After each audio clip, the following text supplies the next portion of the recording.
Okay. But hey, listen, man. A movie about zombies with the zoomies with the zoomies. Look here, man. That I don't know. I mean, it's not the worst movie that we ever made. I mean, you know what I mean? Yeah. You get as I you get mean, as no. like all right. Like I love my dog. I do. And she gets the zoomies like crazy. Okay. Now if you get Frequently. you combine that and her being a zombie, Zombie dog. Yeah. right? You know what I mean? Like you can't outrun that, We're talking Resident Evil, right? you You know. can't outrun that. Yeah. Resident Evil, the Umbrella Corporation, right? Hmm. Yeah. Yeah. So Yeah. there's no way you can Zombie you can Doberman. outrun a zombie dog, not with the zoomies. With a gentle nod to Cujo. Right? Like I mean, it just it's that's a scary zombie movie, man. I don't care what anybody says. That shit's scary. All right. Like you take that little dog that was in Blade 3, like Oh, Triple H had the little Pomeranian, the Pomeranian. the little vampire Pomeranian. I don't give a damn what you say. That's some scary shit right there. You get a little Pomeranian, and then all of a sudden, like it mouth opens up, and then you see fangs, and then all kinds of just shit flies out like tentacle. Nah, man. Mm-mm. Peace. Peace. Mm-mm. Nope. Nope. No. No. No. No. No. Or was it, Oh man, or but like the yeah. Flurkin cat from was it Oh, Uh, from Miss Captain Marvel. yeah, from Marvel Marvel. Yeah. and the Flirkin Goose. Oh, Goose. All right, hey, Lisette, how you doing?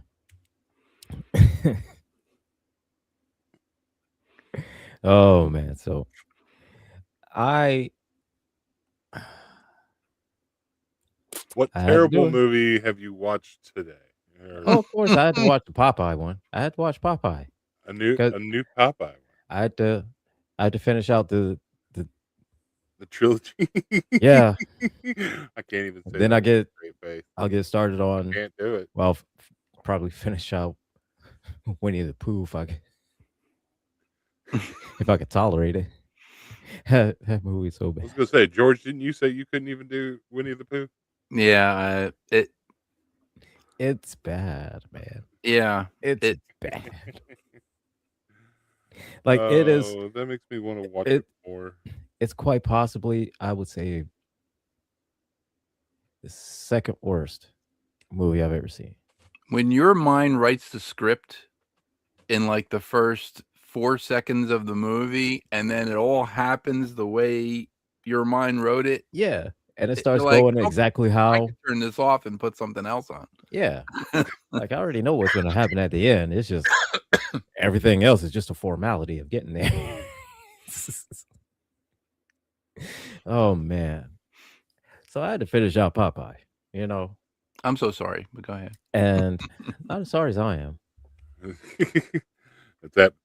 We were talking about it However, the other day. That's that completionist in you. It's just like I have to finish. I'm this far in. like I mean, I'm this far I in don't. with I the. don't know why it compels me. Yeah, Mm, it's like something.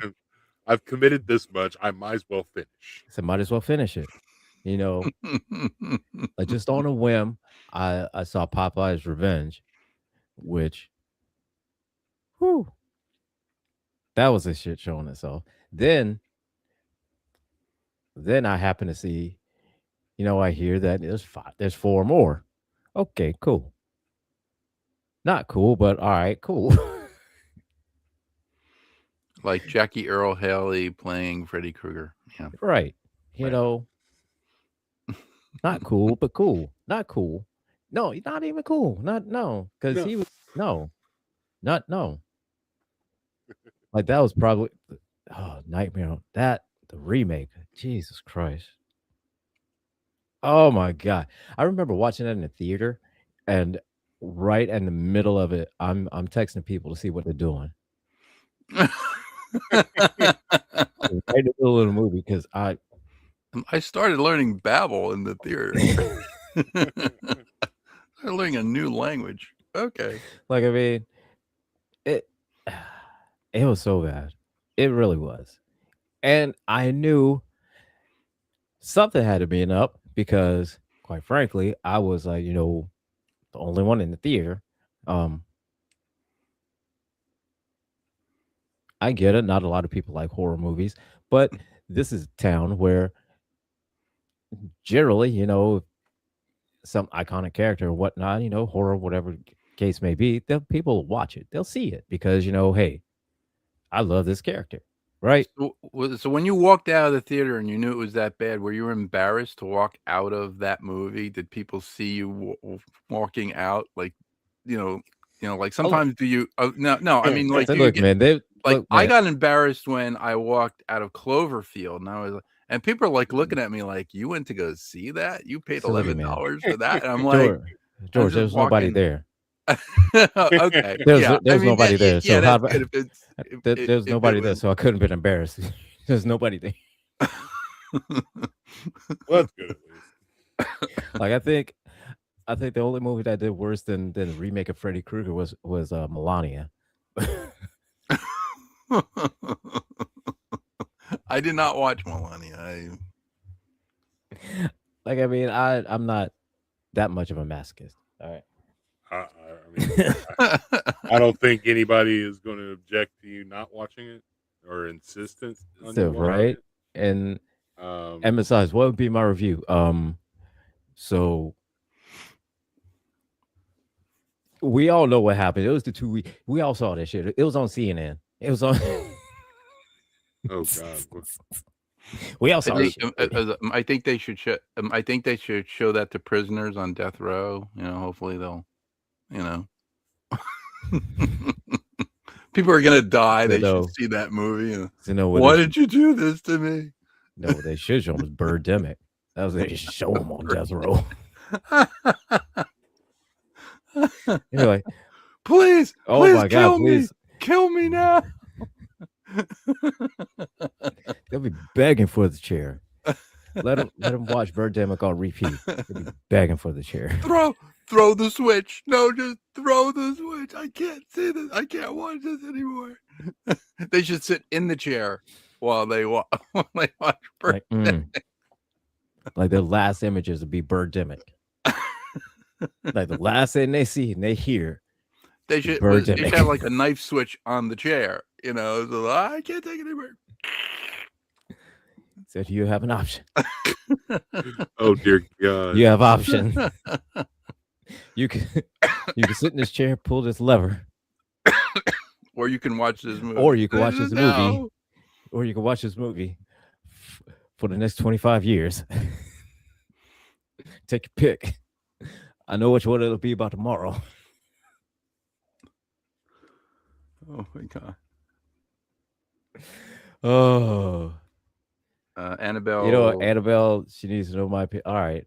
The Sharknado series. Tammy Sharknado Klein series. actually, produced that at the asylum. So yeah, I mean, if we want to get her on, and then we can, talk about Sharknado. She did. I think she did all of them. So look at man. I mean, she didn't star in them, but she produced them. So look at man. I need to contact my dealer first before I start Sharknado. All right. I need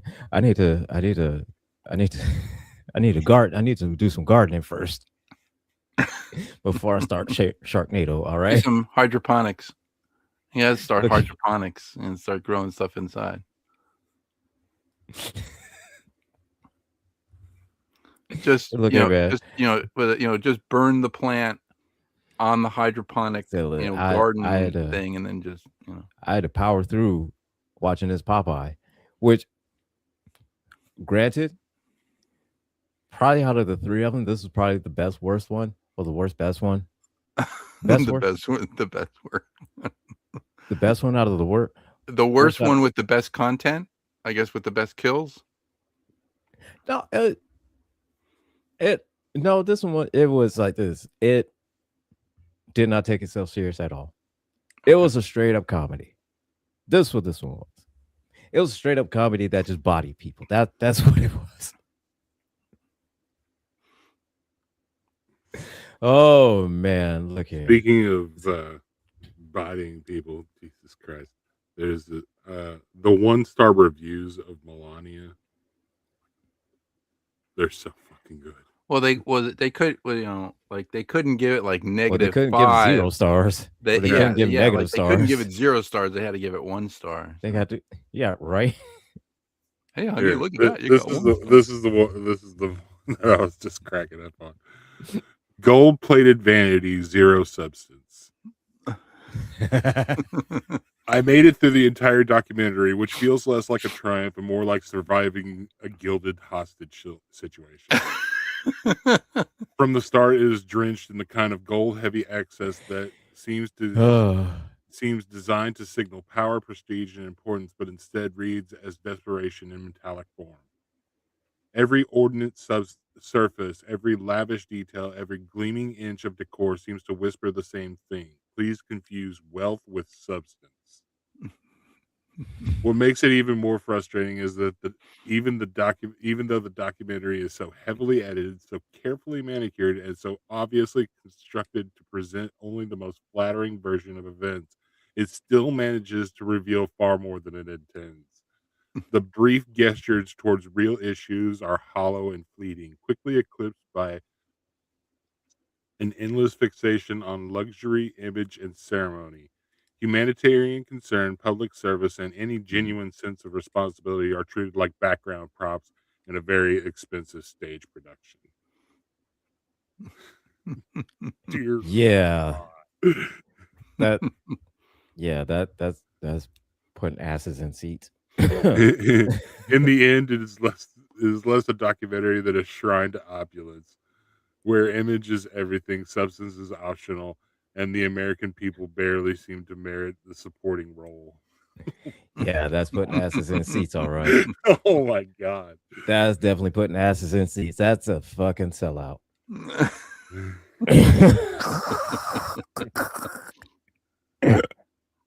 Oh my god, man! But look here, dude. Popeye. Sometimes it's just I'm the sorry. top one that makes me laugh. It's just one said, "An ode to nothing, dressed in expensive clothes." Okay. Go ahead. I'm sorry.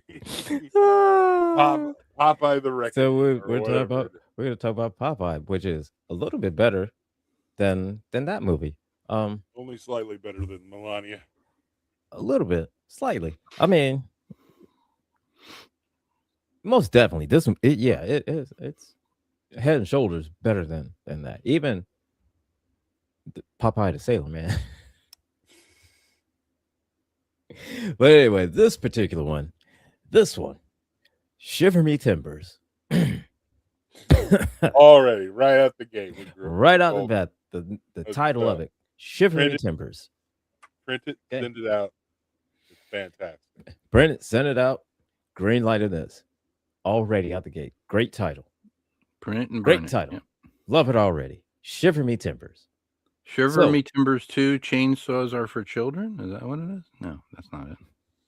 I'm sorry. I'm looking. No. Although. Said while although. you're there. Said this particular one. Okay. Now, while Popeye's Revenge started out as like a ghost story, sort of like a cheap version of Jason, like Friday 13th, and then the last one, the Sailor Man, it was like a mutated sailor. This one here, okay. He smokes that rock. Here we go. Hold up. I was let me get the context of it. Let me get the context of it. All right. So it starts out. These group of kids, high school kids, obviously, they graduated senior year, some going out to college, out to workforce, shit like that. and this is their last summer. And so, what did they do? Just like all teens at that age do, they go to the lake. That's what y'all do. Because everybody's got a lake. Because everybody's got a lake. They go to the lake, right? Right. That's what you do during summer vacation. The last blowout, all your friends are there. You know, it's of course olive oil.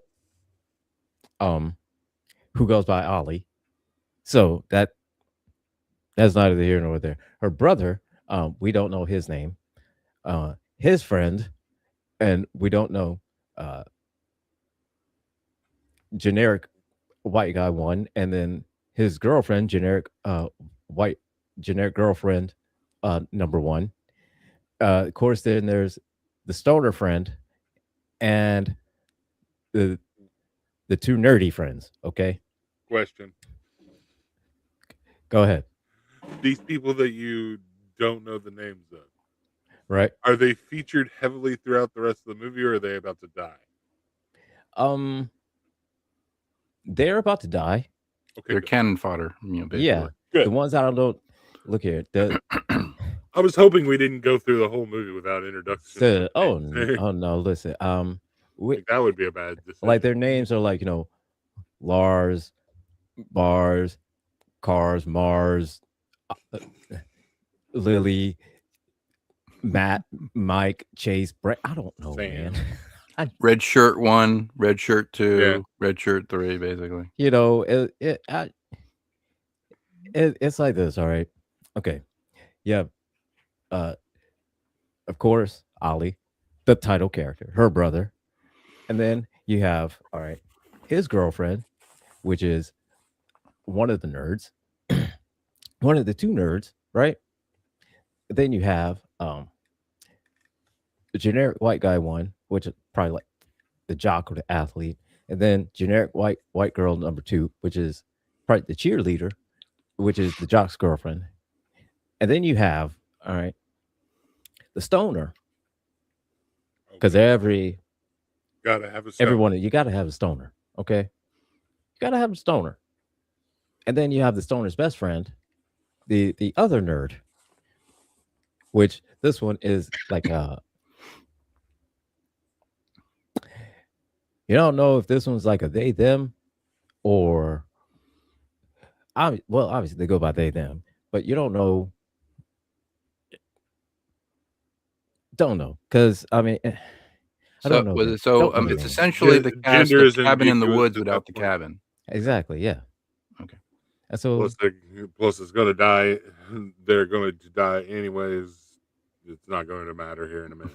right. You don't get a name or a backstory. You're going to die. You're friends. You're friends of olive oil. That's it. Yeah. That's about it. All right.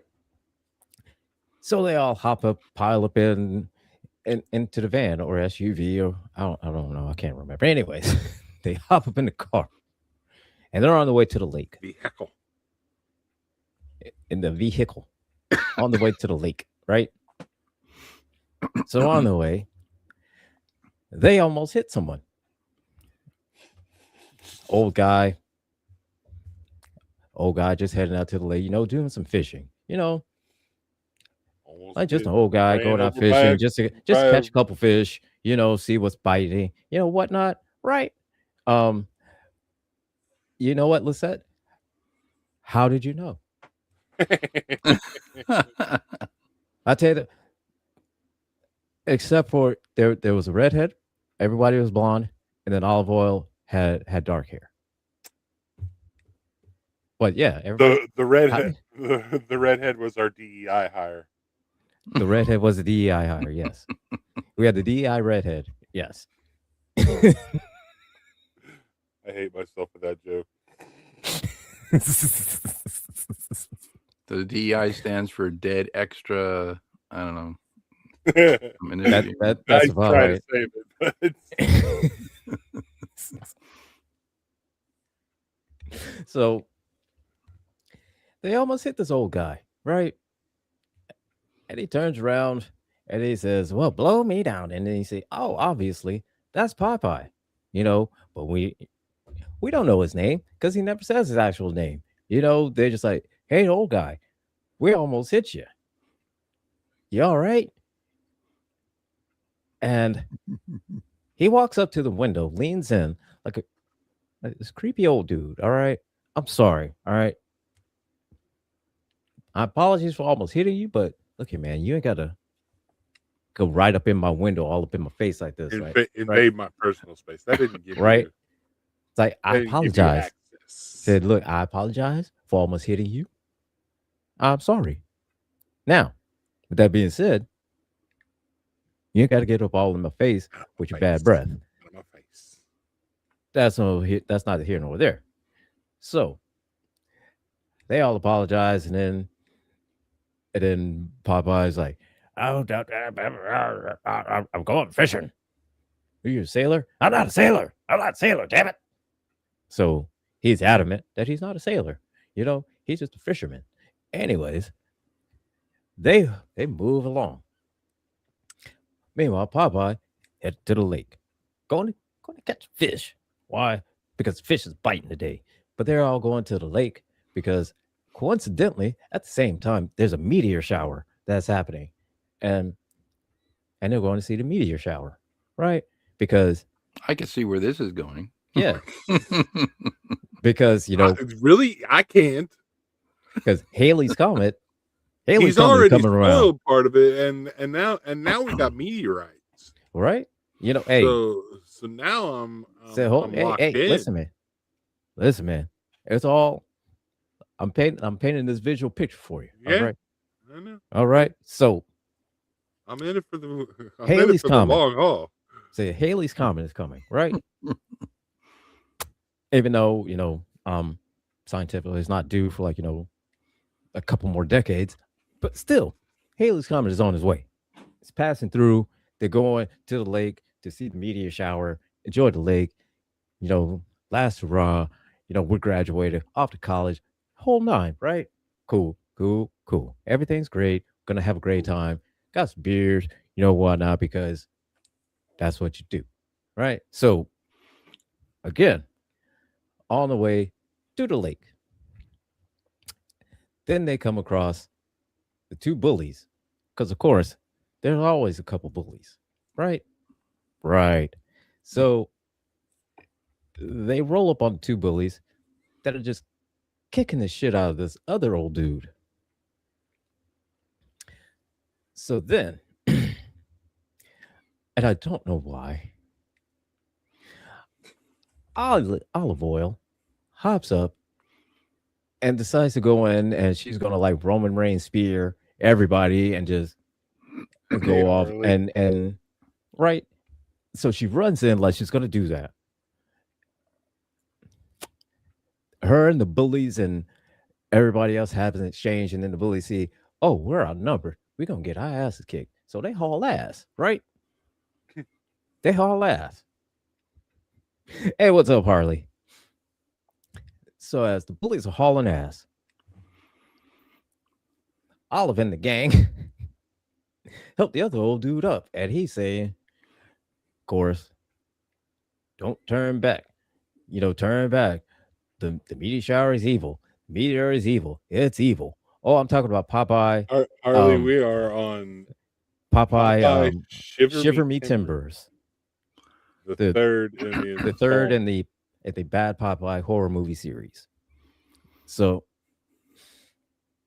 he's telling them, turn back. Turn back, turn back. Comet's bad, meteor's bad, everything's bad. It's going to be nothing but death and blah, blah, blah, blah. Of course, because there's always the one person that knows everything was going to happen and telling everybody to turn back, but nobody listens to him. Nobody listens to him. That would be me. That would be me in the movie. That would be me telling everybody, nobody pays attention to him. Nobody pays attention to me, but I'll be the only one that's living because why? I hauled ass. I hauled ass while I still could. They come back to you after they've lost a couple people. And it's like, no, you get away. Hey, get away from me. I told you, don't bring that shit around here. Right. So he's telling them to go away. They said, no, we're gonna what? Everything's fine. It's fine. It's fine. It's fine. It's fine. It's fine. Harley Everything's said fine.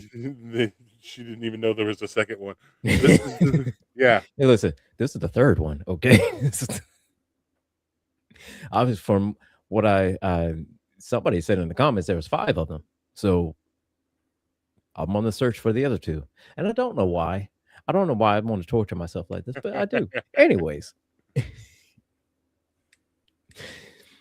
so they're going on to the lake, right?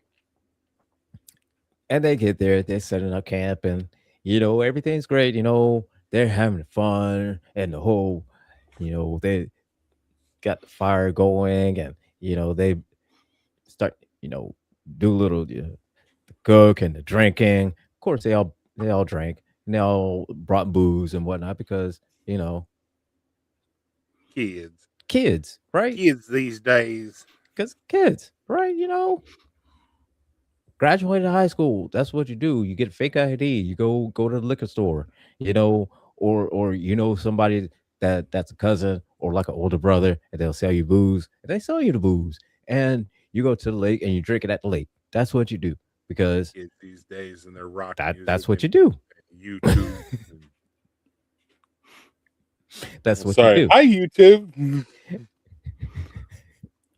because that's the Well, thing, right? That's a rite of the premise passage. of the movie is that this is 1986 Northern California. So this is the 80s. It's not It's 2025. a period piece. Yeah, Oh. it's a period piece. Yeah. Okay. So Okay. sorry, just to preface that. Go ahead, please. That doesn't make it any better, but still, all right. Well, that's what you used to do in the 80s. You didn't have that much. I mean, you didn't really have smartphones. There were no smartphones then. There were no cell phones. Well, there were cell phones. They were about the size of a brick. Yeah. But The big ass things were like gray, and some of them had a big ass antenna. Zach Morris. But listen, it is not fascinating. It's a train wreck. But anyway, so it's horrifyingly bad. yes, Harley, it was horrifying. It's another 83 or 86 minutes of your life you're never gonna get back, and you should be drinking while you're watching it to make it a lot better. I'm sorry, go. I mean, well, any drug of choice, just so you can I was gonna tolerate say, it, because I mean, I don't drink, so that's just me. So yeah, Mr. Angry. they're setting up, they're having fun, but they're having fun, and then the meteors start trickling down. Meteors start trickling down just a little bit, right? And it starts with just one little tiny one, and of course, naturally, just like how in all the campy 80s horror stuff, you see the close of it where it's like huge and as big as and destructive, and if it lands, it's gonna destroy whole cities, right? But it's like that small. It's like that tiny, right? That tiny, like a little pebble, right? But it's so close up, and you think it's gonna destroy the whole planet. Micrometeoroid. It's a little tiny pebble it's passed through the atmosphere, burnt off all the stuff like that, and so the only thing that's left is a little pebble. This little pebble happens to land right in the corn cob pipe, and it's corn cob pipe. Okay, corn cob pipe. Corn cob pipe. A Popeye who was out on the lake fishing. Okay, and so we are led to believe. At night or in the daytime? Oh, this is during the day. Heading into the night. This was like dawn. Dusk. Well, dusk. Yeah, dusk. Okay, I'm getting too confused. It was dusk. Okay, so you could see the meteors coming. You could start seeing them, yeah. But it was still light up, but you could see meteors start coming, and then it was getting dark. So the first one lands right in the corn cob pipe. So Popeye, he looks at it. He sees it now. You see this little tiny red well, almost looks like a little red ember, right? Right into the pipe, right down into it. He looks at it, he goes, and smokes it. Because I mean, as far as what it looks like, it didn't look like it was dangerous. It just looks like, it was fire. And it was a fire and it was a rock. So it didn't have any, he didn't think it would be any harm to it. He didn't think it was harm to it, just fire to help out the tobacco that was already in there, right? So, hey, save myself from having a light. Cool. Keep on fishing, right? Everything's great. He's fishing, they're partying, everything's good. Meteors are coming, the little comets and showers and whatnot, and everything's great. Then all of a sudden, you see out in the middle of the lake, Popeye starts convulsing and all kinds of shit in his face and his body's contorting, all kinds of shit like that. And Bruce Banner becomes the Incredible Hulk. Yes. Yeah, he basically becomes the Incredible Hulk. And I was thinking more like Daffy Duck whenever he drinks the poison. That, that well, a little bit of both. A little bit of both. Like it, almost like like when he would eat spinach, and then he would like that whole thing. Yeah, kind of like that. It was whole thing. It was a whole metamorphosis of this old dude becoming. Maybe even throw in the Transformer sound just for fun. Just for yeah, exactly. So there's that. He's changing in the middle of the lake, right? Becoming, Popeye.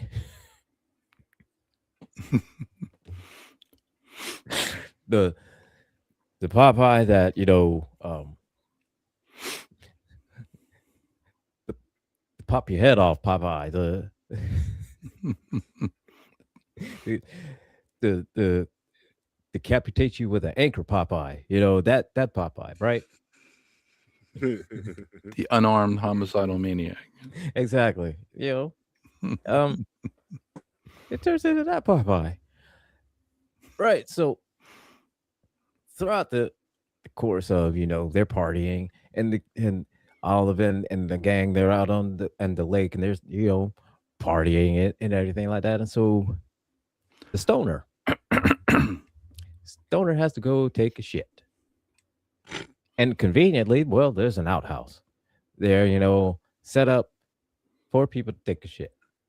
And that's fine. Cool. No problem. No problem whatsoever. Now, this is where it gets offensive. Okay.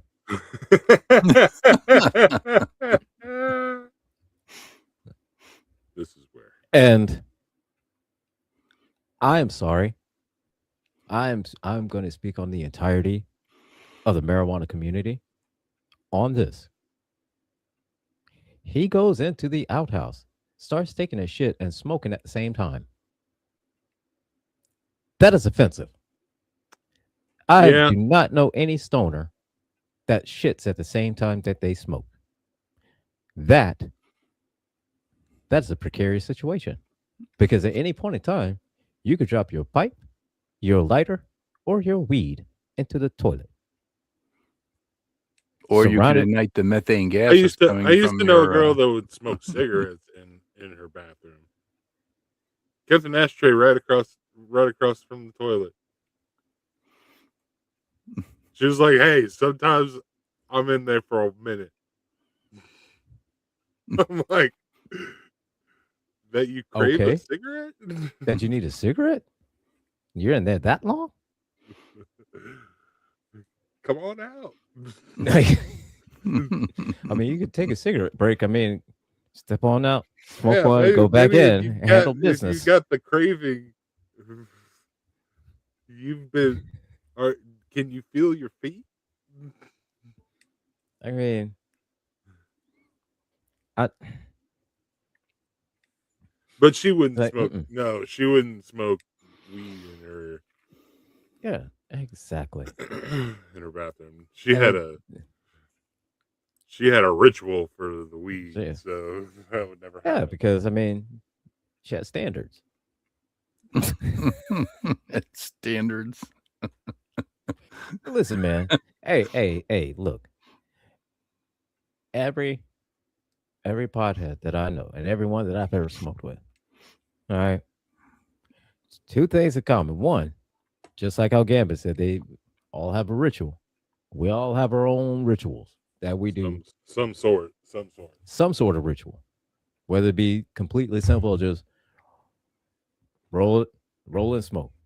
Some of them, you gotta, like me, I gotta get my bong cleaned out, fresh water, ice, whole nine. I gotta, you know what I mean? I got to have the freshest smoke that I can. That's just me. So somebody just different like that. But that shit was offensive. Yeah. I'm sorry. That shit was offensive and it is egregious and a blight on the pothead community. Light. I will not take that. Huh. I will not Say what I accept said, that. taking it back. 'Cause, I will not accept that. So wait, a blight like bong and light? Like No. blight? No. Okay. No. Just okay. No. That's good. No, this was a wrong. This was egregious. This is everything about this on my senses said wrong. Everything in my fiber and down to my DNA, down to my cellular structure said that is wrong. Yeah, you know, Hollywood, we let you get away with a lot. So we spend a lot of disbelief. Random But that shit about the weed. But we suspend a lot of the disbelief. I imbibing suspend a lot of process. disbelief. But that one, no. that one crossed the line. Okay. That crossed the line. And you talk about the same dude that loves watching a guy dressed in a cyborg dressed in black with a cape with a red laser sword, okay, that can move shit with his mind. All right. That's more believable than a pothead smoking on the toilet. Okay. That's more believable to me. Darth Vader. That's more believable to me. I All mean, right. You're not wrong. Than seeing a pothead smoke weed while taking a shit. Putting that out there. All right. Okay. Star Wars, I'm saying Star Wars is more believable than a pothead taking shit while smoking pot. That's never happened. That's never gonna no. That is offensive, as egregious, and as a blight against the community. We established that. Okay, let's get back on with the movie. So now that it's been established, now that is my little soapbox rant. Now, moving on. Of course, while in the middle of his shitting, who will pop up? Popeye. First kill. Stoner. And it has to be the stoner, which I'm not mad about because, again, blight on the community. He's right. He is righting that wrong. Yeah. And this is what he does. This is what he does. He grabs the dude's head, literally twists it off, just like a bottle cap, just all right. As was it as meteorite serial killers do. So. Right. As old dude hopped up on, as hulked out meteorite meteor smoke serial killers do. A meteor smoked out serial killer that popped up in the bathroom that is twisted somebody's head off. So after he does that, he then shits down the guy's neck. Well, you gave him the Duke Nukem. Yeah, exactly. That's what he did. He shits down his neck. Yeah. I'm gonna rip off your head, shit down your neck. Yeah. Like, wait a minute, I remember that. Where do I remember that from? Yeah. And even he was quoting something, wasn't he? I don't know. Who, Duke Nukem? Yeah, Probably. because all of Duke Nukem was pretty much quotes. Yeah. Yeah. Something else. But Right. I Yeah, can't. absolutely right. That is despicable and dangerous. Yes. No, what's despicable is smoking weed and taking a shit. That's despicable. So he kills him, shits down his throat, right? And then moves on to the next kill. Okay. So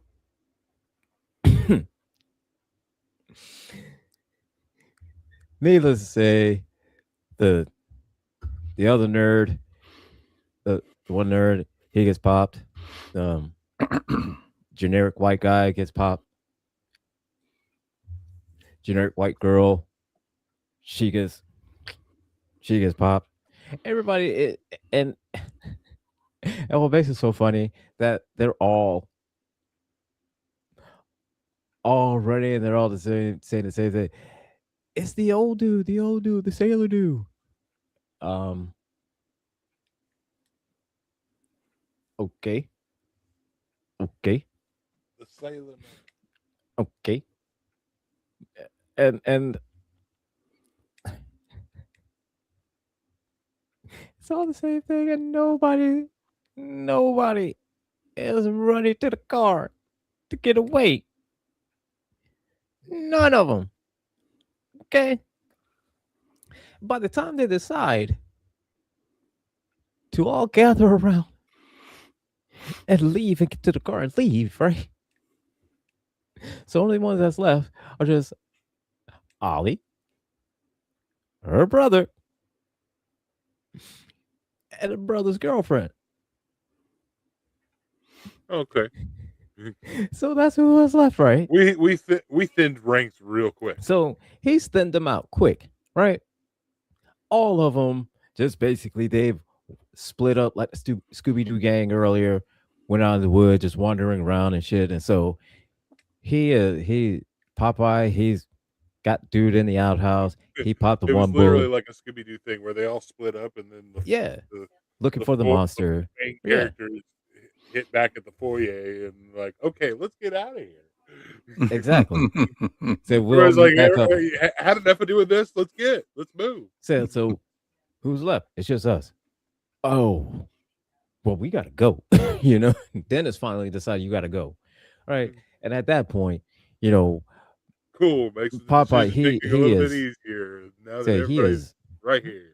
right. Like he has murked everybody at this point. He has both the one nerd, the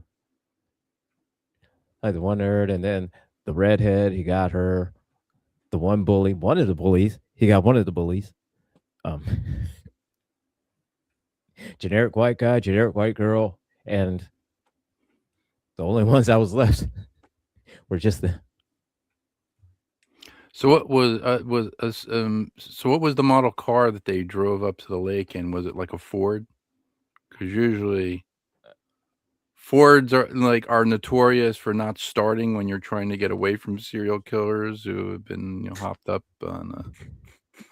Oh no! Listen here, man. Look here, man. Look here, It's man. fixed or repair daily. First out on race day.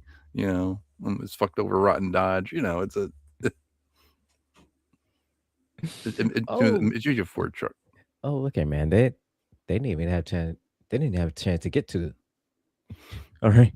They didn't have a chance to get to like the Mystery Machine. It's kind of like the Mike Tyson, like the Mike Tyson mysteries.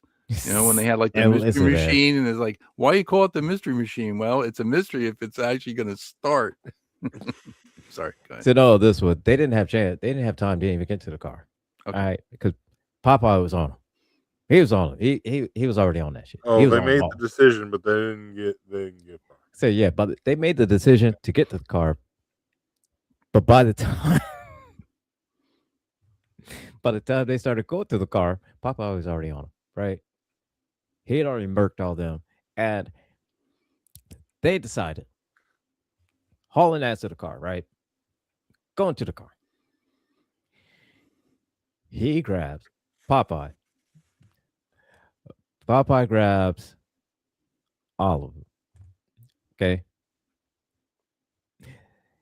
Then Olive's brother hops in and just like, hey, hey, hey. So Popeye lets her go. Goes over to kill her brother.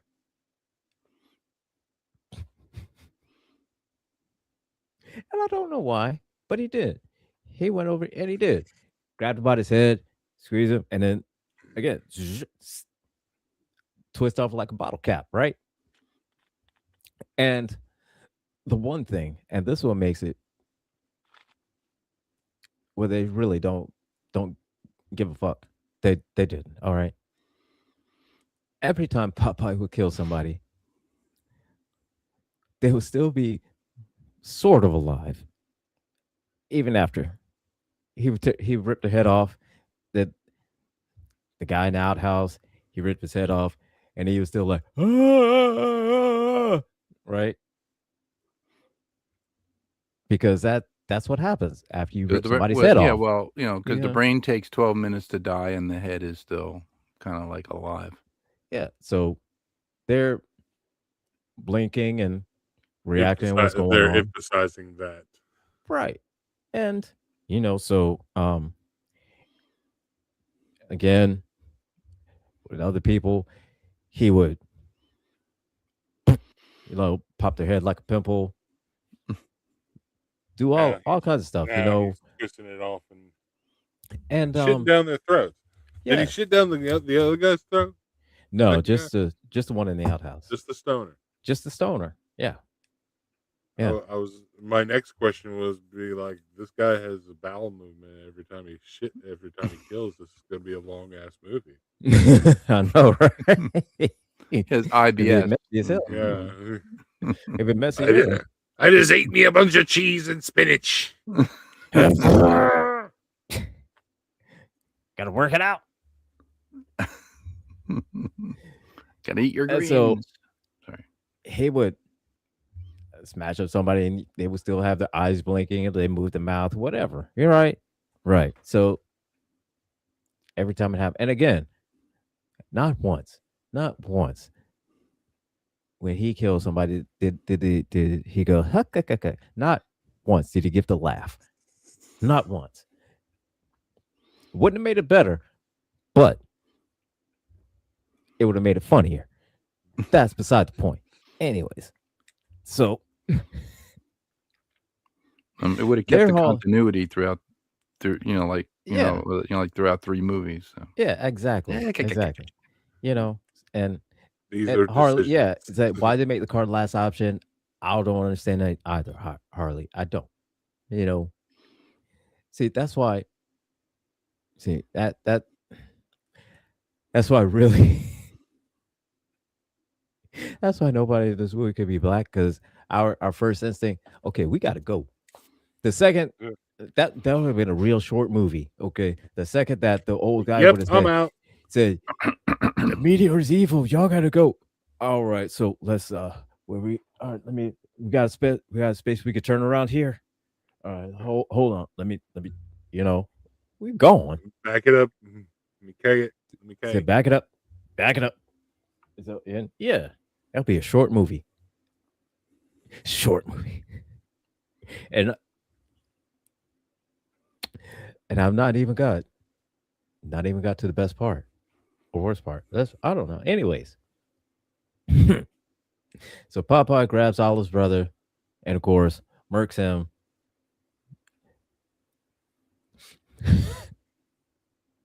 And okay, cool.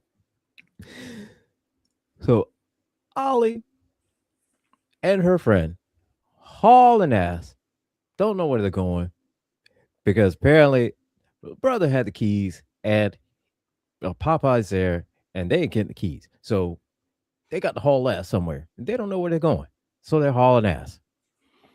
Popeye's right on the ass too. So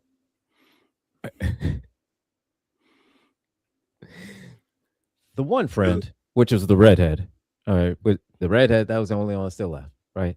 Oh, we killed all the So blondes. so she naturally throughout the film somehow or other twisted her ankle. So she's slow. Naturally, Popeye catches up to her, and again, another body.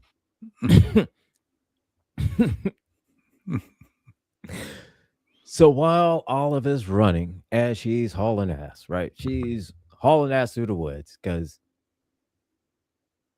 she doesn't have anything else to do. She has no other recourse but haul ass and run through the woods and hopefully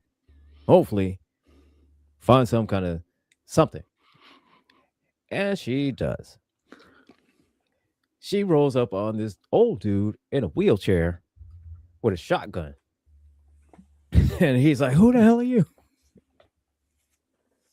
And this, and side note, this is some of the worst acting I've ever seen in any film. And I'm not saying that I'm any way, shape, or form like a professional actor, or I won a Grammy or Emmy or Oscar or anything like that. But I do know bad acting when I see bad acting. Okay, so this You was watch a lot of Nicolas Cage movies, I guess. yeah. Mhm. So this was bad acting. They tried the best, to convey the right Bad emotion, actor in but a it's good like, movie or a good yeah, actor in a bad movie. Is that the right. one? Okay, No, this is sorry. just bad actors in a bad movie. Okay. Um, Oh, there's another category. it exists, but this was bad actors in a bad movie. Okay. So she rolls up on this dude, shotgun in a wheelchair, and she's freaked out, panicking. There's this guy's chasing us.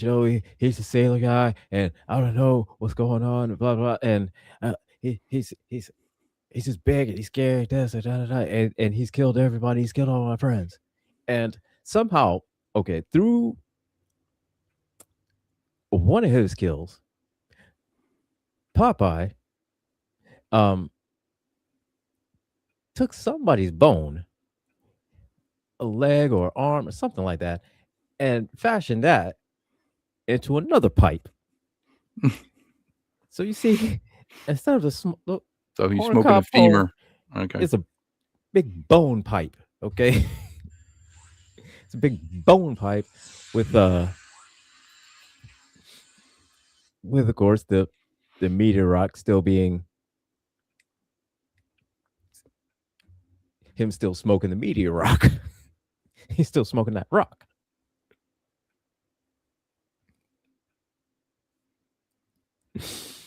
So a Popeye's still smoking that rock through that bone, and that does not sound right at all. It does not sound right at all. So this dude in the wheelchair and a shotgun, he's like, all right, just stay here, and I'll protect you. And he's one of those um Prepper, dude. he's one of those gun humpers, the conspiracy theorists, like, Oh, yeah. The um prepper. Well, yeah. He's kind of like yeah. almost like a doomsday prepper, but Where's the tinfoil hat? no, No. no, Okay. but he just has weapons everywhere, just all Okay. kinds of shotguns, handheld, Assault grenades, weapons, shotguns, grenade all kinds, yeah, launcher. Yeah. everything like that, every kind of Of weapon you can course, imagine, because because we need to stop the T-800. So yeah. right, exactly. uh, all right, no problem, Gambit. We see you when you get back here, bro. But he he's like, stay here, you'll be safe. Popeye rolls up, right? because now only thing he's got left is just Olive, and everything's fine. And he go back to fishing because now he's taking down the other bully. He's taking down the the um Olive's Olive's brother, Olive's brother's girlfriend, everybody else. He's all murked him, right? Well, I mean, he has a lot of bait to go fishing now. You know, he has some Yeah, heads put on the hook he and has a lot of them, put in the yeah. water. And so Smoking a femur, you know. smoking a femur, because that's what you do when when you've become, enhanced by meteor rock, by smoking a meteor rock. Because that's what happens when you smoke a meteor rock. So throughout the course of the old dude in the wheelchair, just kind of showing her around, like, you ain't got to worry about, he got this, he got guns, he got knives, he got this and that. And then he shows her something that we only hear that's called Bertha. Okay. We only know her as Bertha. Has to be a Cool. 40 millimeter Vulcan cannon. There you go. No, sorry. No, it's way more ridiculous than that. Way more ridiculous. Giant harpoon So, gun. it's even way more ridiculous than that. I So, gotta look this up now. I gotta look it up. so while Popeyes roll up and they hear everything outside, and so the old guy, he's like, oh, let me go look, I'll take care of it. And then we are treated to the funniest killing scene. To one of the funniest. To me, the funniest one was it Jason X? Yeah, Jason X. Yeah, where he's in space and Yeah. where you beat the one girl with the other girl was stuffed in the sleeping bags. Oh, yeah. That was the funniest one. But this was next funniest one. So he grabs his big 2x4, and clearly you can see it's a shadow. Okay, he is not hitting him at all. He's not doing anything at all. Not clearly. It is some of the absolute, again, the worst acting on this one, and it's the funniest way to kill somebody, because all you see the guy in the chair do this.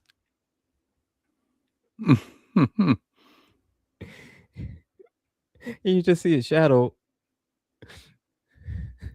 of him with a 2x4, not even swinging it, not even really swinging it, just kind of.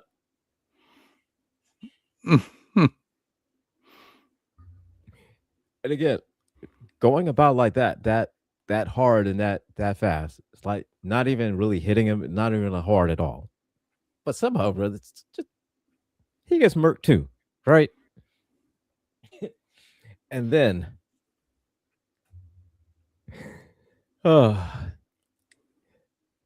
so just before he kills the other bully, right?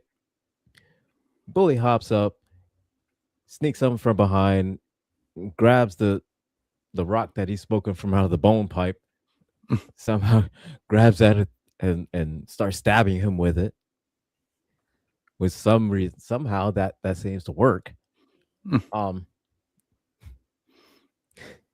So Popeye goes down. He throws it away, but then I don't know why he would throw it away like that. Maybe he got knocked out of his hand. I can't remember, but either way, it's out of his hand. Popeye struggling to get up, grabs him. Eventually gets up, grabs him, murks him. Then Olive grabs the rock Olive grabs that rock, and that shit starts burning her, right? And then the next scene, we see her running, hauling ass back into the bunker, camp, tinfoil house, trailer, whatever it was. That's what he had set up. And then we see this rock has now turned her hand and her arm into a nub. Okay. Oh. That rock burned her hand off. And then we're treated to seeing Bertha. No, Bertha. Bernice. It's Beatrice. Bernice. That was his name. It was Bernice. Beatrice is the thing. Is it? Was it? Is it Beach? I mean, I know what it is. I looked it up. It's yeah. And so it's like a big saw. So it's like a huge saw blade. We're treated to see spinning saw blade. Bernice, and Bernice is a giant saw blade. A gigantic saw blade. And the that nobody can lift except for olive oil. But the thing about it, this whole saw blade is interesting, is that the saw blade it's as big as her. Yeah. Right? Okay. And and the gauntlet or whatever, the thing that she puts her hand in there to power. I don't know how this shit runs. It runs off of magic. I don't know. But there was no way that she didn't have any, hand or fingers or anything like that to be able to control it on the inside because, she got a nub. So but somehow or other, she's able to lift this gigantic saw blade, okay, that is spinning around wildly on this thing that somehow she still has control over, okay, mind you. I'm looking at this thing. I'm like, Jesus. And I don't know how she's able to lift it up because, quite frankly, I know I wouldn't be able to lift that shit up. It's that's big solid. Yeah, metal. I mean, it's like trying to lift up a spinning gyroscope. So yeah, it's spinning, and you're trying to it's maneuver spinning, and you're trying to hold it steady. Meanwhile, it's as big as you are, and the force of it is like, and even with just regular schmegular saw blades on a circular saw, right? Right. Even those you got problems, sometimes keeping them in control. So you gotta make sure you do both hands and kind of guide it through and make sure, you know what I'm saying? So for somehow, whatever reason, she's able to just lift this gigantic saw blade up that is the same size as her, probably weighs 3 times more than she does, because because it's a gigantic metal saw blade. It is Bernice. I'm sorry. I'm sorry. I stand corrected. Sorry. Couldn't. So Bernice is the name of the gigantic saw blade. Not talking about your Bernice. I'm talking about different Bernice. It's just gigantic saw blade.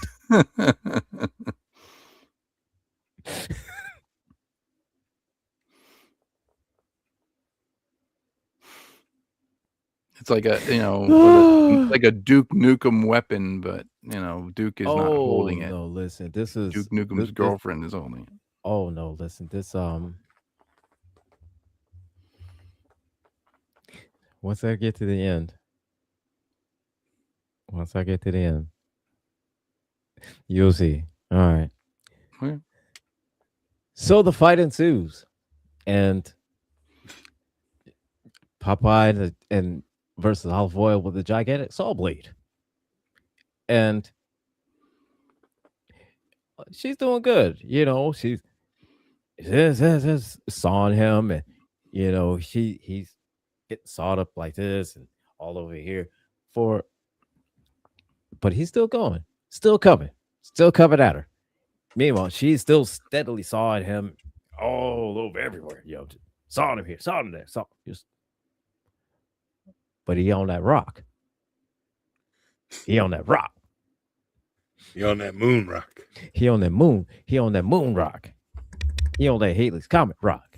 So he not going down that easy.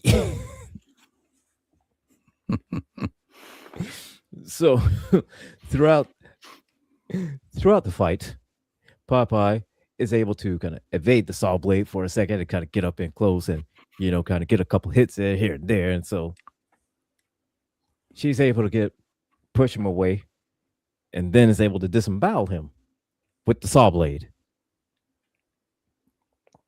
Phew. Right through the middle.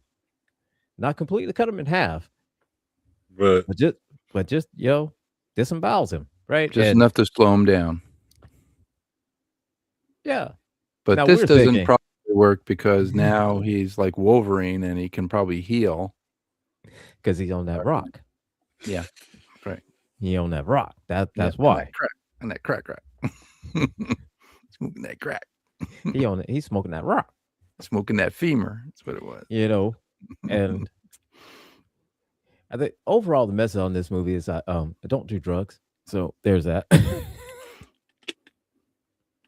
I mean, But if you do, If you do, don't smoke that rock and don't smoke weed while taking a shit.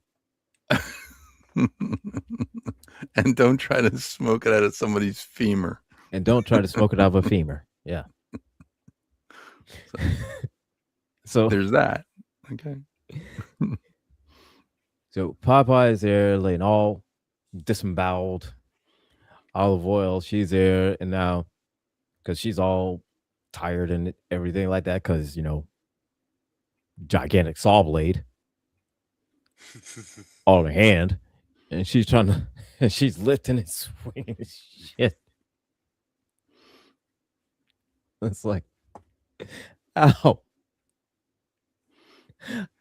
How is your core this strong? How are your arms that strong? How is your shoulder not dying right now? Because and how are you able to control it like that? Say without just simply just going, ah.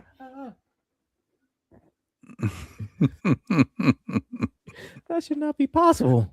That thing, I mean, like, I don't know. If I turned that thing on and I had it in my hand, it'd be dragging me down the mountain. It'd be like a giant wheel, like getting caught and stuff. And going, Right.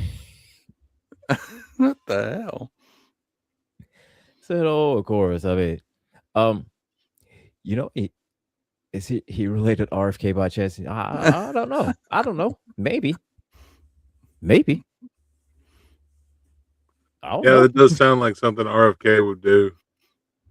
I mean, yeah. Well, I just it I used to made snort sense to me cocaine at off the time. toilet seats, Yeah. And you're our health minister. Yeah, get him Good one. hopped up on that heroin, man. Get him hopped up on that heroin, dude. And hey, shot up at the top of his class. You used to smoke meteorites out of femur. Yeah, you should have smoked meteorite, man. Right? So, then after the battle, right? Ambulance gets there. Somebody calls police. I don't know who calls police. Somebody calls the police. And they're there. And they're treating Olive. And then you hear the news reports go on because, detectives are out there and at the lake. They see all the bodies, just bodies everywhere, And oh my God. So switch scenes, and then, they're going over the news report and say, months before, this is blah, blah, blah, blah, blah, what happened at this lake. And, and the suspect is what locals said it was a sailor, and and then the body hasn't been found yet. So Popeye's out there because nobody was found. Um,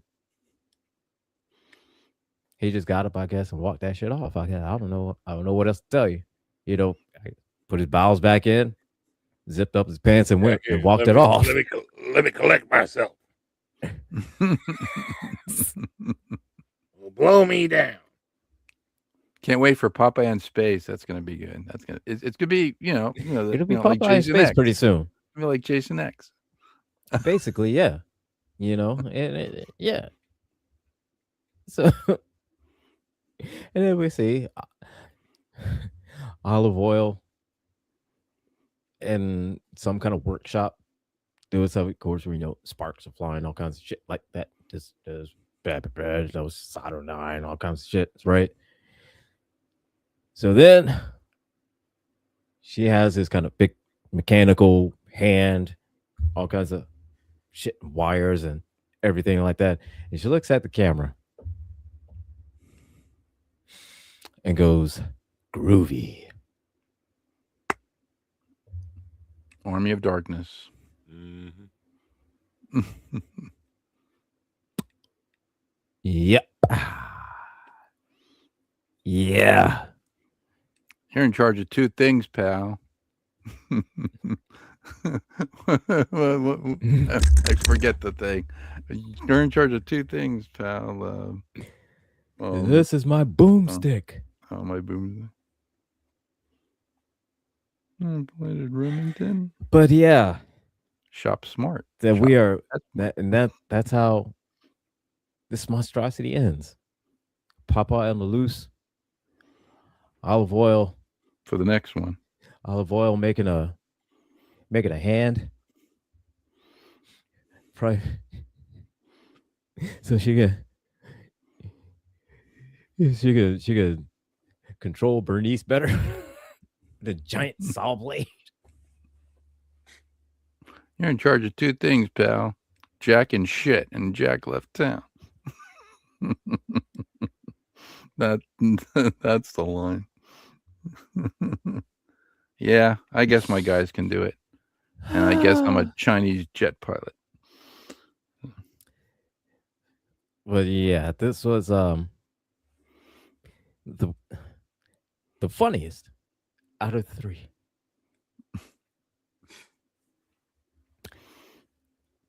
Because clearly, whoever greenlit this, whoever pitched it, whoever greenlit this knew this shit was going to was be smoking a bong horrendous. in an outhouse. They knew this shit was going to be horrendous. That's who greenlit that. Whoever greenlit this, obviously, that's why they had to never have it smoked in the movie. weed. It's because they came up with this whole idea. Smoking, there was this thing a few years ago, I think with Ben Affleck and Matt Damon, called Project Greenlight, and they had greenlit this movie that's actually on Amazon Prime. It's called Feast, and it's about these people who are trapped in a bar, but they're being attacked by monsters outside, and that I guess that was the movie that they greenlit to. It's really bad, but I'm like, okay. So this was the one that was on Project Greenlight. The guy like the director couldn't, I don't know. He couldn't finish it, or he was having problems and stuff. But yeah, this one was a train wreck. It was a funny train wreck, but it was a train wreck nonetheless. It's like it feels like this one was the first one that was aware of itself. Oh yeah, it was. You know what I mean? Fully aware. Like it was like it knew it was horrible from the get-go.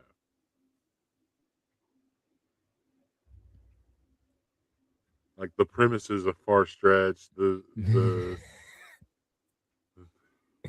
premise is just like any regular slasher movie. The character is almost kind of shoehorned in there. Yeah, I mean the characters are all generic. Yeah. They're just basically just like, fodder number Felt one, kind of like you wanted to remake fodder Army number of two. Darkness. You know, it's like the funny But kill number with one, like funny a kill number two. Friday the 13th feel. Do you think that we could Kind of take like I was going for, these scenes and put them into the Melania documentary and and make it kind of better. like merge the two, make it, It and then it'd maybe make it better. Probably make it It better. would make it better. audio. Not gonna lie, it would make it better. And I've not seen Melania. Okay, Yeah, but I could tell you I one haven't thing. seen it either. I could tell you one thing. Put in a giant saw blade in there. Put a giant saw blade in Melania. Put in someone able to hold up a giant saw blade while it's spinning and still be able to use it. And cut somebody in half. If you're able to hold that steady, Make a 3D representation of Bernice, and then take the Melania movie and put it as the saw blade. There you go.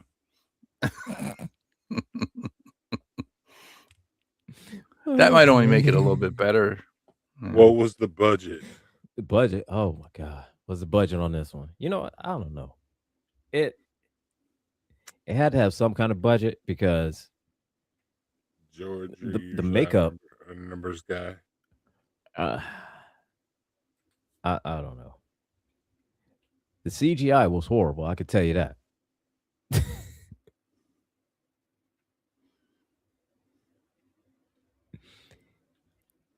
I'm gonna guess 5 million. We're gonna see. It's old. It just said ultra low budget, but I'm like, and I can't believe that there is a part 2 of this coming out. I cannot believe there's a part 2. Tarzan and Betty Boop will join Popeye and Olive Oil in public domain horror. Oh, isn't that that's gonna be wonderful. Okay. Not Betty Boop and not Tarzan. Like Tarzan's story in itself is scary enough as is, okay? Like you are a baby stuck in the woods with a bunch of gorillas, okay? That shit's scary. You don't know what the hell gorilla's gonna do. Cocaine gorilla.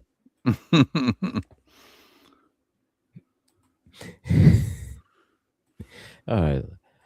Let me see. What is this? Trying to find it. I'm trying to find it too. Yeah, Show me timbers. Oh, that's what it was. That's why I can't find it. Say low budget, independent film, whacked out, blah blah blah. Okay, yada yada yada yada. Hold up, is this right? Because it says estimated £100,000 budget. All right. So now, okay, it's £100,000. Oh, let's put it in the UK, the Brits. Said pound to US dollars. £100,000. Because you know what? You know why we have to do this? To do the translation like that? Because we're stupid. That's why. Because we're stupid. And I own up to it. All right. I know I am. Because here's the thing. I don't use pounds. I use dollars. I use the American dollars. Let's see. $132,649. And 97 cents. Sorry. And it is, and it shows. It's worth every penny. It is worth every penny of it as well.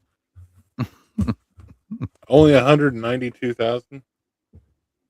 Only that. Yep. I mean,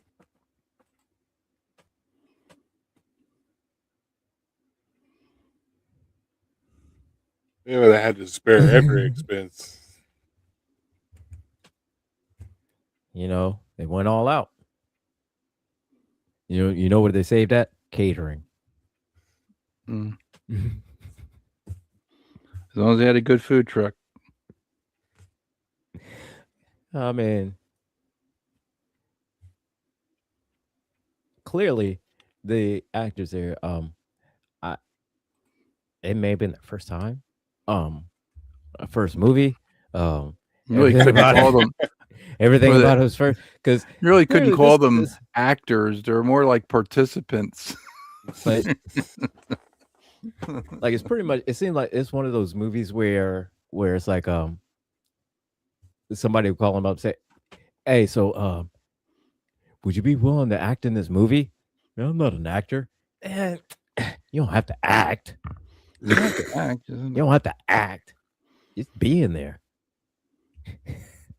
The only ones that have to act. Well, the thing is that most people would associate most acting with some sort of currency, and that's like I can say I'm an actor because I've done stage and I've done a music video, but have I gotten paid for any of that? No, no, I did it for fun. Oh, Professor Moriarty has hopped up in the building and joined us on the Rules of Nerdquisition. Welcome, sir. We're finishing up talking about this horrendous Popeye movie, Shiver Me Timbers, which is a Popeye horror movie, which I just now realized that there is a sequel to it.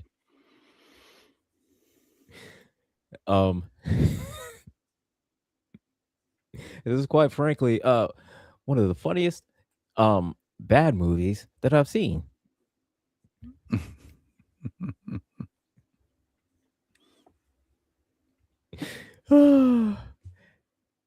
And I'm Oh, thank you. E. I'm fascinated with how bad some of these movies are.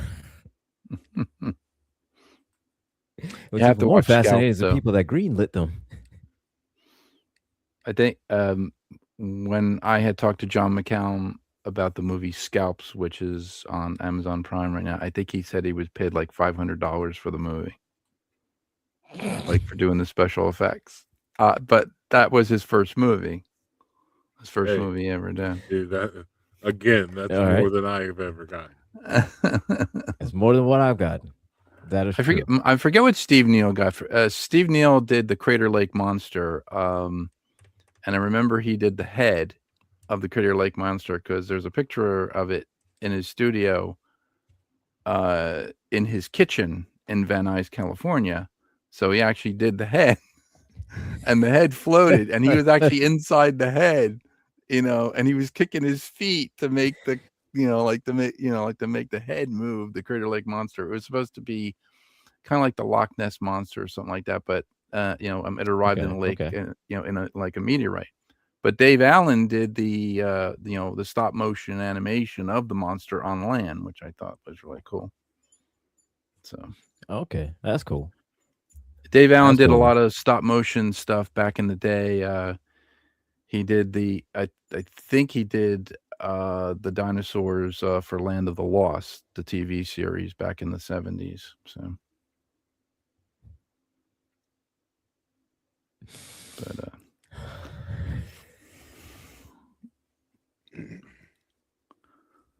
I used to love that show. What? Oh, what? Land of the Lost? Land of the Lost. Oh yeah, Land of the Lost is awesome. And the Sleestack. The remake in the remake with the remake in the Will 90s. Yeah, with Will Ferrell. No, not the movie. The remake not the of movie? the series. Yeah, the remake of the series. Yeah. Oh yeah, that's right. I'm sorry. They remember did the do the remake. remake of the series. That was like I remember the remake, but I remember knowing that it was a remake. Yeah, because it's like in the 90s. I just never went Yeah, back the to watch 90s, the original. 94, 95, I think it was. Yeah. But yeah, Sleestack and Sid and Marty Croft. Yeah, I remember Sid and Marty Croft. those pylons and oh yeah, idea. yeah. what the pylons did or what they were just there. The time pylons, they used to come into the dimension. They were like dimensional pylons. Yeah, like there's an old that was their what do you call it? The MacGuffin story plot device. Oh yeah, a plot device. Whatever you need it to be for that episode to work. Did you ever see the table that had the crystals on it? The table used to use like the control panel.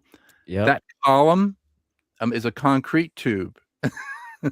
It just had foam. It had foam on it to make it look like rock. I was like, oh, it's a concrete tube. I was talking to one of the guys. Oh man, did the thing. Yeah, the crystals were pretty cool. The Sleestack City was cool too. I used to like that. I never understood the the little crossbows that they had. They looked like slingshots basically. They had these little slingshots, and they used to. It's kind of how they were. They're the slingshots. Oh man, yeah. Yeah, I love that show. It was a good show. Every Saturday morning, man. Saturday mornings. I still remember the song. Yeah. Can't get that song out of your head. Well, not the whole song. It's just a hook. Yeah. And then, and I one of the things I remember, and I remember as a kid, even growing up and rewatching the original series as an adult, is near the end of the intro when they're going over the waterfall, or yeah, during the intro song when they're going over the waterfall. That's the special effects when they go to the waterfall. The little raft with the line, and you saw the line going. And it's clearly it's like, like I know, they for safety reasons and whatnot, you can't actually be in there on the water. Cool, I understand that. The actual person can't, but you can't tell me that you can't put a couple mannequins in there with how they're dressed. If you go to YouTube and watch, there is a series for Pierce Films, Sense of Scale. They actually show you all the behind the scenes of all the old movies and all the old series, and they have one like for Land of the Lost, which is actually very cool. Okay, all right. Dave Allen, who was an animator back in the day, he did a lot of stop motion, like creatures and stuff. He actually did the stop motion aliens for Laser Blast, if you remember Laser Blast back in the 70s. And the actor Kim Milford, who was the lead, I guess he was like the lead in that movie. Kim Milford was with I forget. He he was there. I was talking to Steve Neal, and he goes, "Oh, I got to meet Mark Hamill," and I was like, "What the hell was Mark Hamill doing on Laser Blast?" Because Mark Hamill wanted to be in Laser Blast. It was 1977.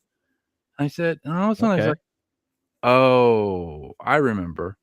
Kim Milford and Mark Hamill starred in Corvette Summer, where he made the Corvette, and then it got stolen, and then Kim Milford was part of the the hijackers. They hijacked the car and they stole the car. So Kim Milford was in Laser Blast, and Mark Hamill was hanging around the set of Laser Blast, like when Steve Neal was there, and that's how he met Steve Neal. And I was like, oh, okay. I was okay. Like, cool. What the hell was he doing there? The first place I was like, oh yeah, they both they were both in Corvette Summer, together. Oh, that's cool. That's cool. But yeah, Dave Allen was a very he was like he had a lot of different jobs. He did a lot of commercials, like stop motion stuff. He did I think he did Dopey for Land of the Lost, the little dinosaur, little Brontosaurus. He did some of the Okay. other, creatures, and then he did a movie called The Primevals, which was supposed to be his project, and he never Mhm. finished it because I think he was diagnosed with cancer. He died during the filming, I guess, during like the creation of the movie, but they finally Uh-huh. released it on video. So it's on video. It's actually on Blu-ray. It's called The Primevals. Oh, So okay. it was There it's was all a show on BBC yes, Primeval. years ago Yes. that was called Yeah. Yeah. Primevals, I and I love that show. I love that show. Yeah. I oh watched that. man, I I love that show. yeah. Oh, I used to love that show. Yeah. I Mhm. the first season was I was like, "What the hell is this thing?" And all of a sudden these dimensional portals would just open and these creatures would come out and Yeah, I was like, "What the hell's going on here?" that's yeah, I'm same thing. I'm wondering. I was like, okay, the It hell's came going out on? Yeah, it came out the same time as like the new Doctor Who series came out. So, yeah, that was like like yeah. 2005. Yeah, Yeah, 2005. Yeah, 2005, yeah. And then and it was now Doctor Who. It's it's going through another change now. Um, Not sure where it's going to be airing at they're getting away from again Disney because Plus, they're which is leaving gonna Disney suck Plus. for me. It's gonna suck because I think it's still on BBC Two. My friend Matt, who Mhm. lives in England, he watches them. Well, I mean, he watches them Yeah, BBC because Two. here's the thing, man. I could definitely tell with the when it was on Disney Plus, they had a larger budget to work with, Yeah, and the special effects were just on point. And I'm not sure if that's what they're kind of more relying on, or was more the visual aspects of everything. And the showrunner for the series. Russell T Davies, yeah, Oh, well, which his storytelling, leaves a lot to be desired. I think they well, relied more on the visuals than anything else. yeah, it relied more on the visuals than actual storytelling of Right. everything. I mean, my only gripe, I guess, about Russell T Davies is it's less about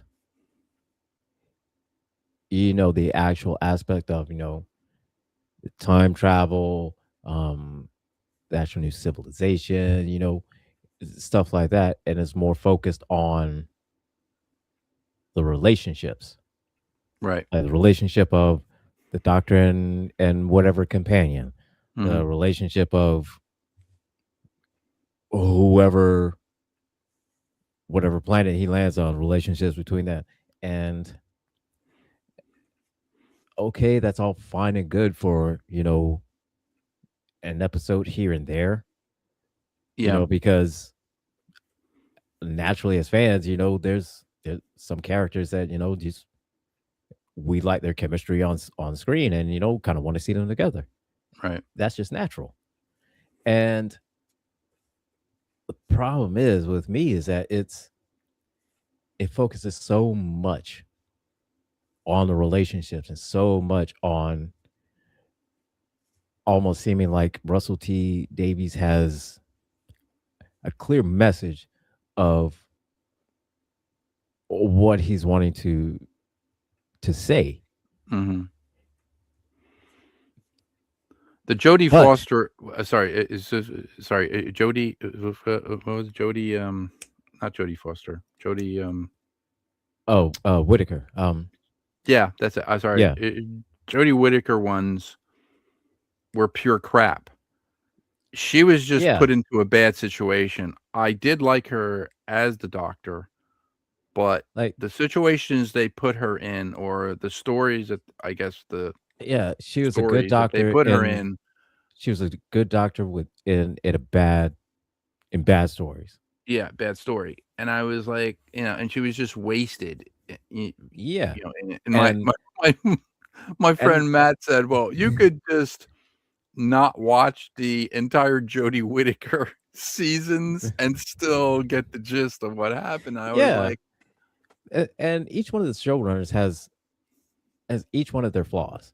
Well, yeah, with Chris Chibnall, of course, oh, we see with that's it, him Chris Chibnall. with Chris Also, T. Chibnall Davies is and okay. Chris Chibnall was just his.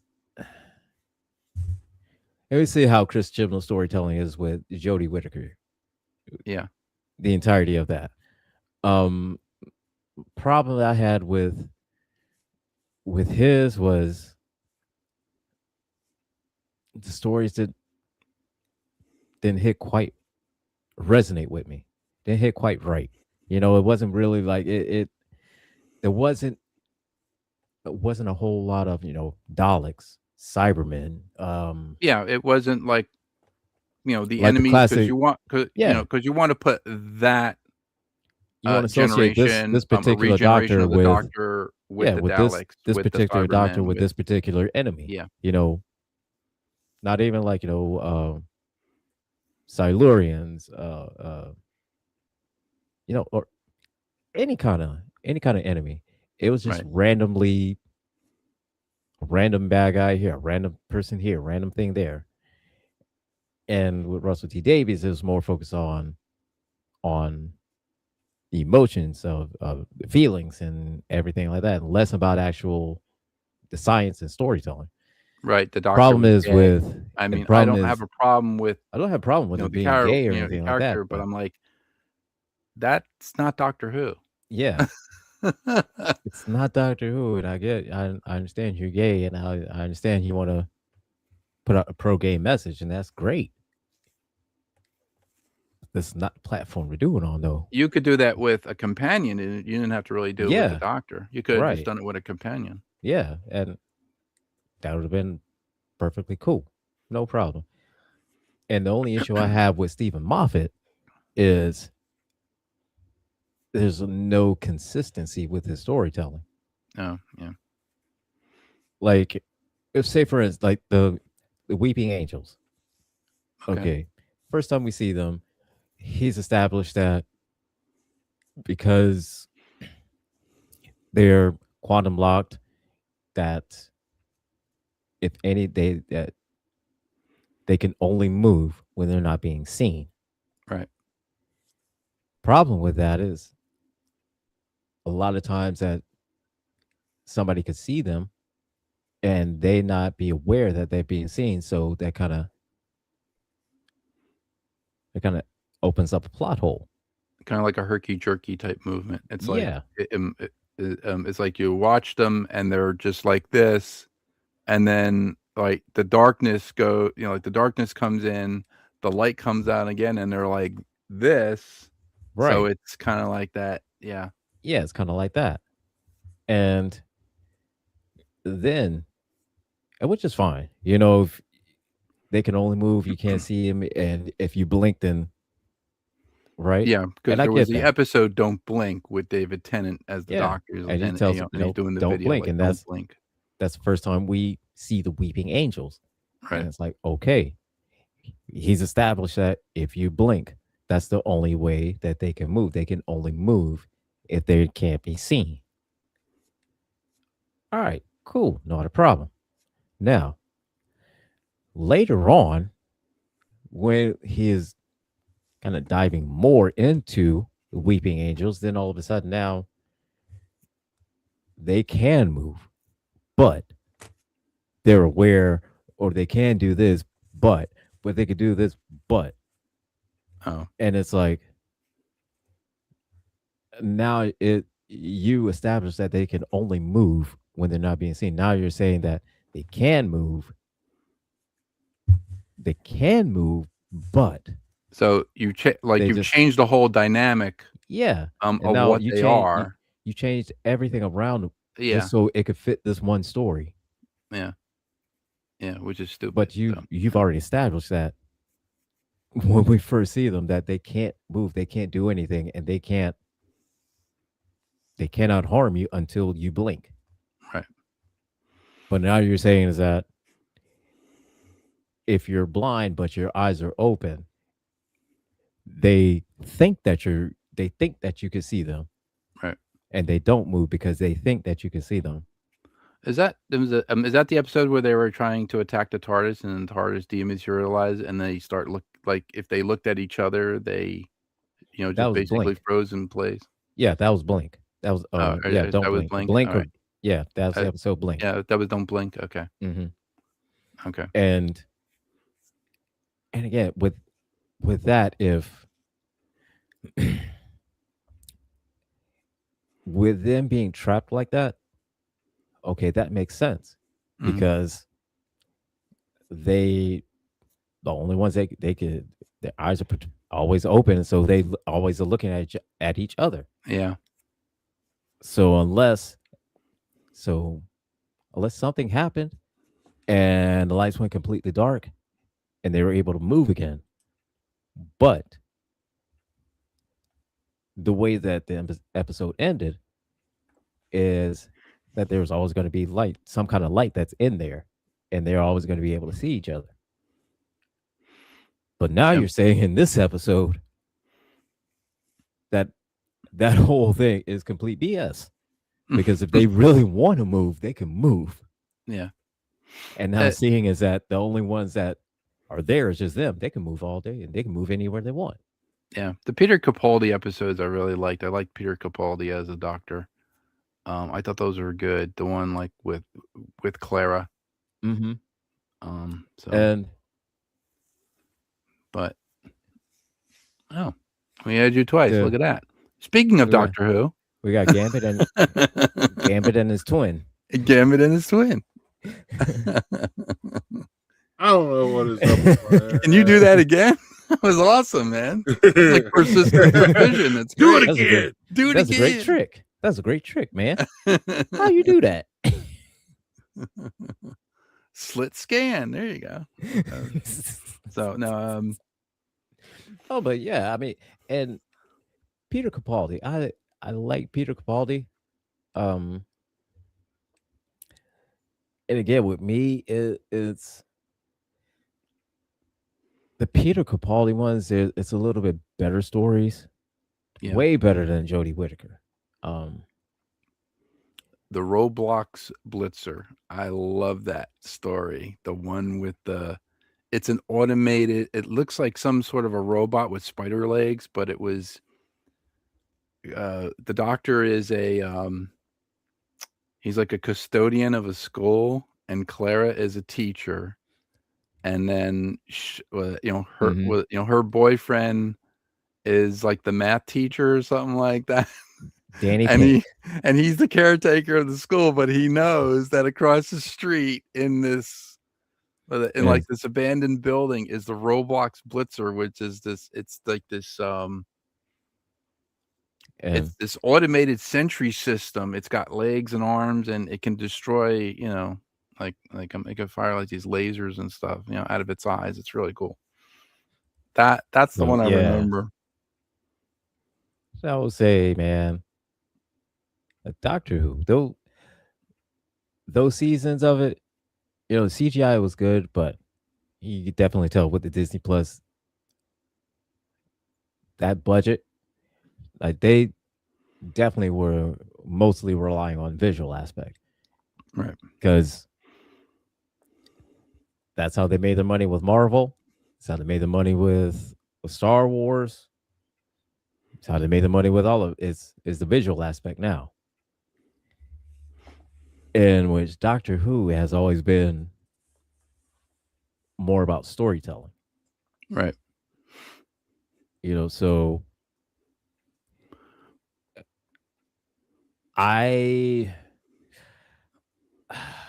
when it first announced that it was going to Disney Plus, I was in the sense I knew visually it was going to be impressive. I was worried about the story because I know how Disney is when it comes to Mhm. certain properties.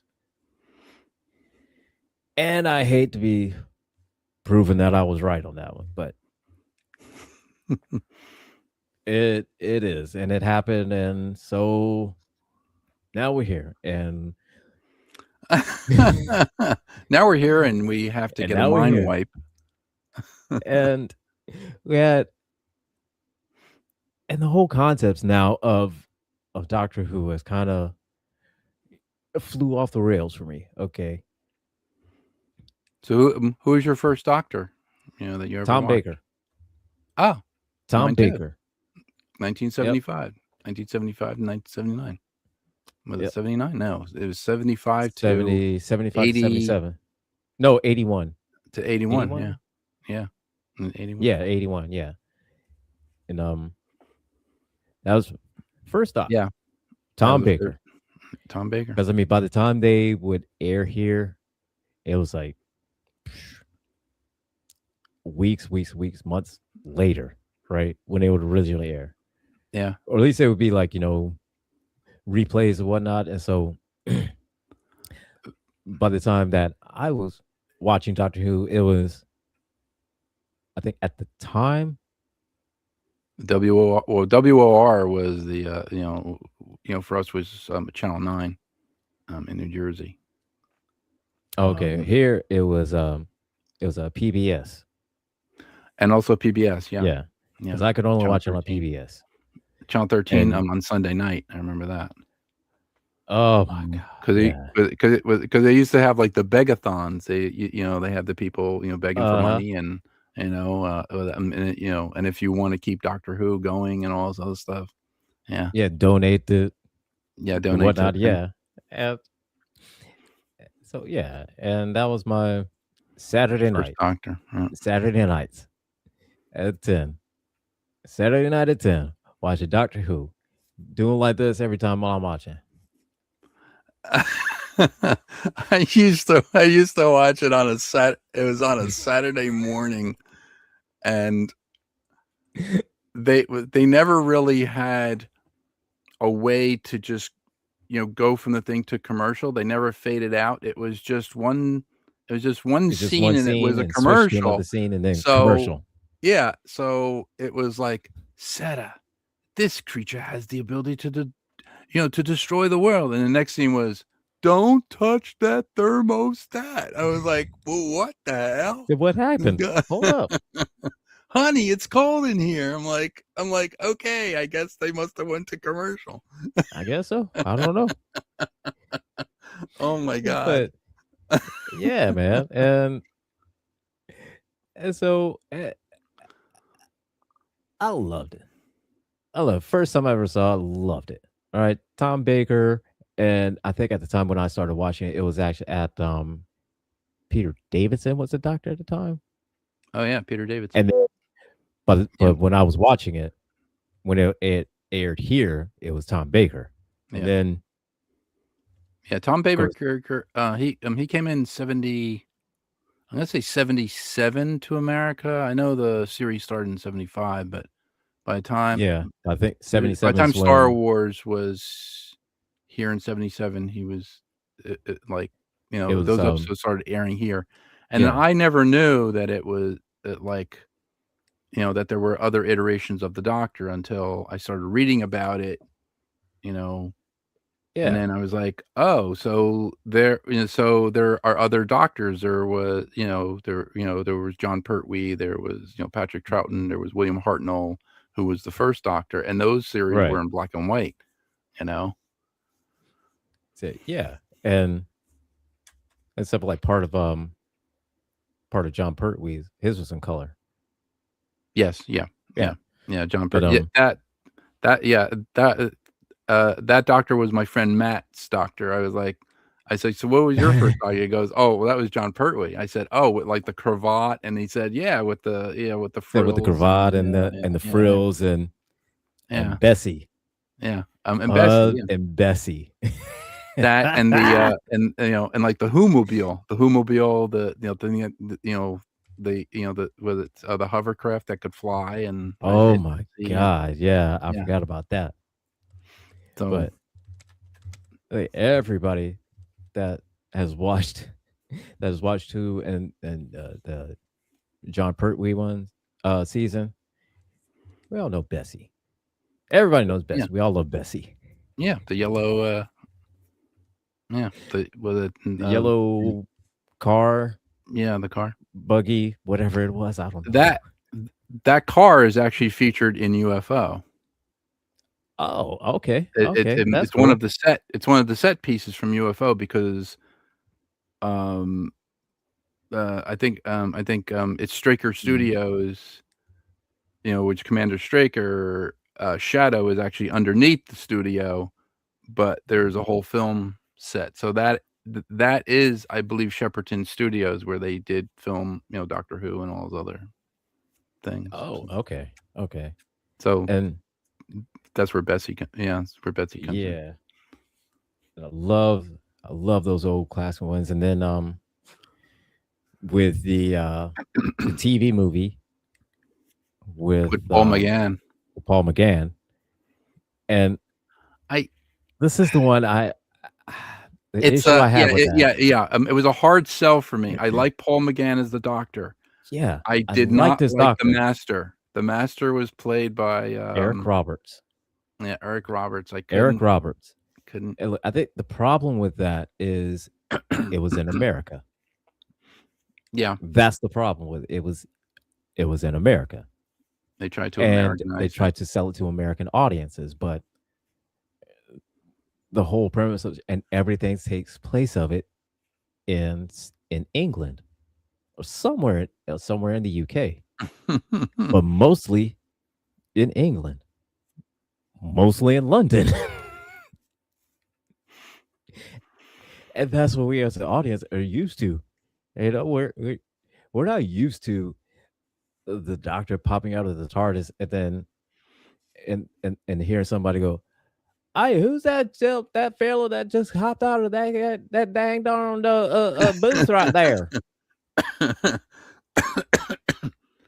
we that's not what we signed up for. That's not what we signed up for, right? No. Because that whole season of Doctor Who would have been just that. Pops up in over a cornfield, and all of a sudden he walks out.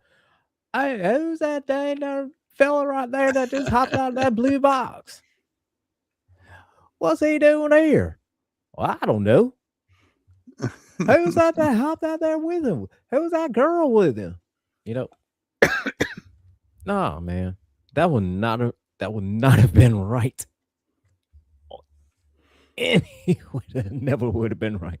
Never would have sounded right. Would not have looked right. Nothing. Okay. Right. Yeah. It was just I understand wanting to. It was the Doctor. I'm like, okay, so that was his Yeah. iteration of the Doctor, but the problem is where it took place. Yeah. That's always where it's going to be. It's where it took place. And again, that was one good Doctor, bad story. And then we had to wait. We waited how many years until the new Doctor Who series got on? After that, it's 2005, and that the movie was in 1994. I think so. 94. Yeah. 94. Yeah. We waited like 6 years or 7. I forget what it was. 6 or 7 years for like the new Doctor Who series.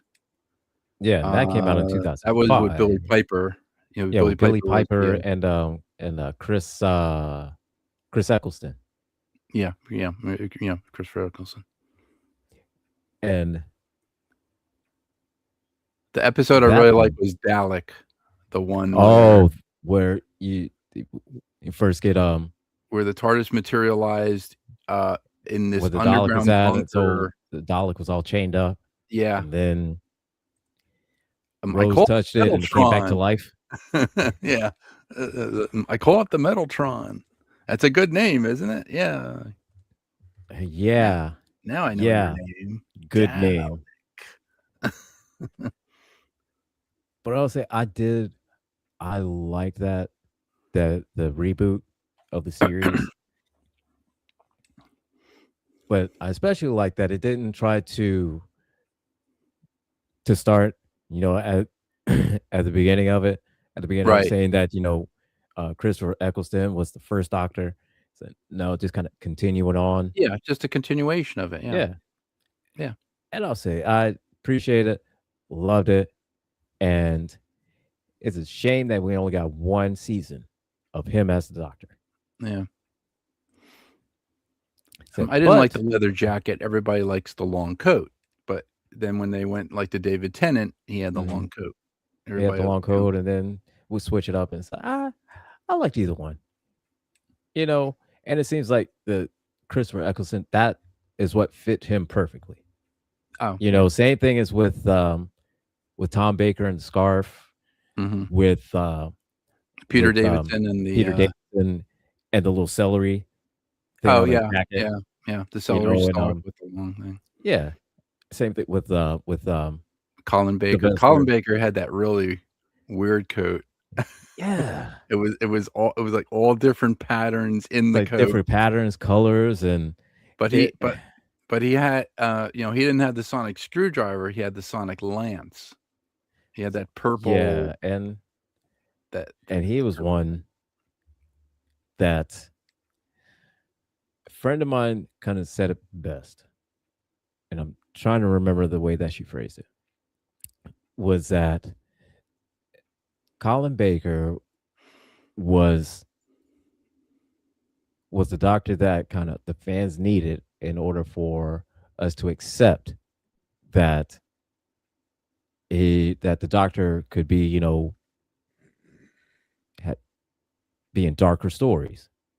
Oh, Right. Because with Peter Davison, it's always been, kind of hopeful stories, kind of foul, aside from, Adric. But other than that, he was all just kind of, Earthshock was a good but episode. other than that, I mean, it's like, hopeful, cheery, hopeful, but this is a Doctor that, that he needed to be the asshole. He needed to be that. And and the kind of reason being is because of the fifth Doctor is the reason why he had to be that way. In Trial of a Time Lord basically showed like the Valyard. We found out that the Valyard was the Doctor in the future. I think it was.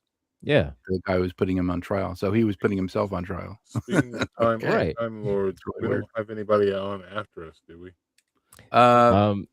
We coming have up a next- at 6 o'clock. yeah, Okay. Kennedy Effect at 6. I was just making sure we're not holding anybody up because we're past 4 o'clock now. Oh, no. Oh, yeah, We're you're past right. 5. And I'm we sorry, are getting ready. We got to end wrap this. up the show soon, anyways. And so it's past time.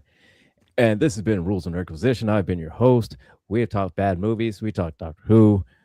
And coming up next week, we'll be talking Peacemaker Season 2. Yes. Peacemaker Season 2. We will finally be getting there. Finally be talking about that. So tune in then.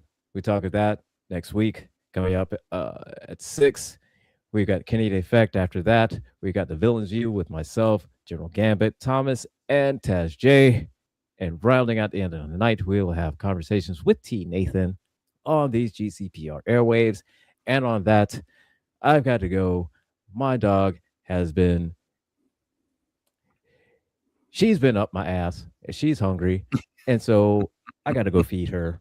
And I know she wants to go out too. So You smoking a meteorite, and through your femur if she rips it off. Okay, there you go. and everybody that's out there, don't smoke rock. That's the moral of Popeye. Shiver me timbers. Don't smoke that rock. So there's that. And we'll see you all next week. Take care, y'all.